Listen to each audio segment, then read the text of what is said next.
lot of the discussion's been on mechanics, but one of the things that really stands out in the newer games is the optics is really good. Things look really good. I wonder, just how much is that based on realistic models of, the properties of light and refraction and all these kind of things? How much is just kind of artistic? Let's just make it look good. So there's been a great deal of research so graphics, well, depending on who you talk to, can be split into two areas. There's a team of people or a team of researchers who work on generating, creating objects, representing shape. That tends to be our expertise here at Rice. And then there's another group that make shapes or make the representations of shapes look good. These tend to be in the California areas like Stanford, where Pixar, DreamWorks, Industrial Light and Magic, Lucasfilms, those companies are located. And there are a lot of techniques when you look at movies such as Toy Story or Shrek 3 or any of these movies. There's been a lot of research into actually making 3D objects look very realistic and modeling light being absorbed by certain lights being absorbed by skin, refracting off of skin to give you different hues. There's been a great amount of effort that's been placed on truly making these nice, pretty pictures. In games, I think there's a marriage. There's a marriage between the actual graphics hardware in these game consoles are very sophisticated now, and there's a lot that you can do with the raw power, but still there's also just human creativity in the form of artists.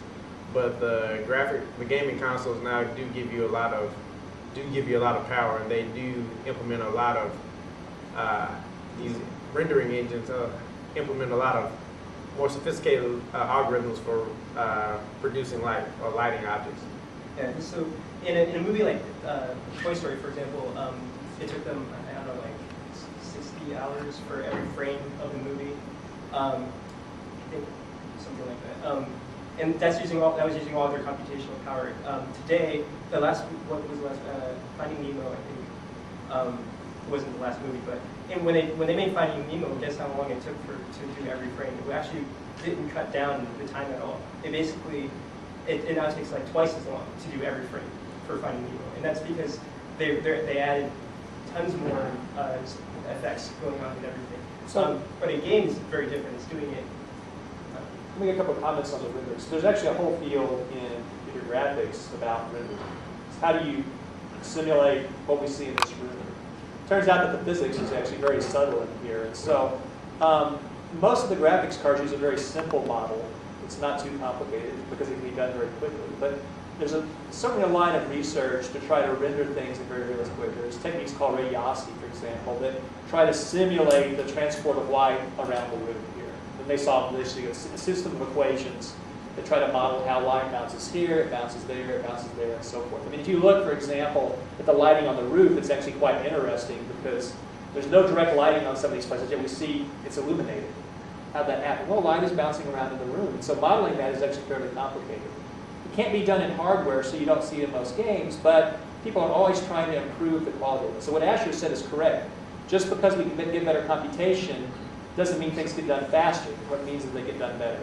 So the goal is to always do it 30 frames a second.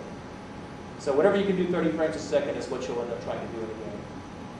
Yeah, and if you're interested more about that, I advise looking up the demo scene, and that's where they're doing real-time 60 frames or 30 frames per second, but they're doing like things like ray tracing and they have much more complicated stuff, and it's all packaged into these little 4 kilobyte executable. So you should check that out.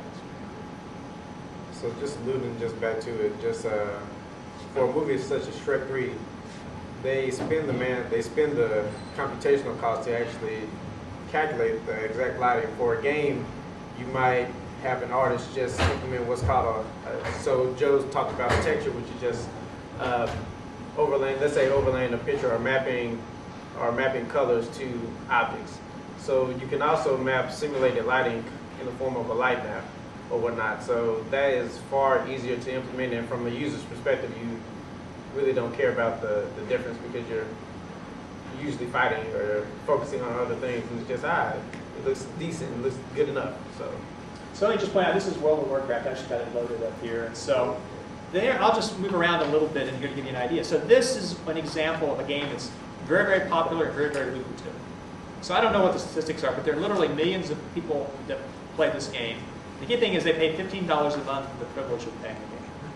Why do they do it? Because it's a persistent environment in which you can interact with essentially thousands, millions of other characters. So for example, the people that you see moving, it's actually fairly empty right now because I suspect most of the people are at school. But this environment here, these are actually all players here, moving around, interacting. There's an auction hall in here where you can actually go and buy items. So it actually has an in-game economy that's quite interesting. I know many of you are not probably that interested in it, but for example, we could look for, it turns out there's a market in here, and essentially this is the price, it's in gold, and you can buy and sell in here. So there's actually a quite realistic, interesting economy in the game. You've heard of the word Chinese gold farmer? Well, it turns out that there are people in China that essentially play the game and generate gold by doing quests, going out, farming things, gathering natural resources, and they sell that gold to Americans that don't want to play the game. And it's by American standards, it's not a very luxurious living, but it's something that actually is comparable to a fairly reasonable wage in China. So the kind of one thing that games allow you to do is kind of build virtual worlds and actually, for example, simulate virtual economies. I think this is a really interesting kind of opening for economists to see things. I'll do one last thing, and then we can take a few more questions in here. I'll go jump and we'll fly off to. World of Warcraft has also been used to simulate inadvertently the spread of viruses. So if you're worried about swine flu, you might want to look into it. And there was a talk about 4 months ago about an epidemiologist who was studying the spread of disease in World of Warcraft.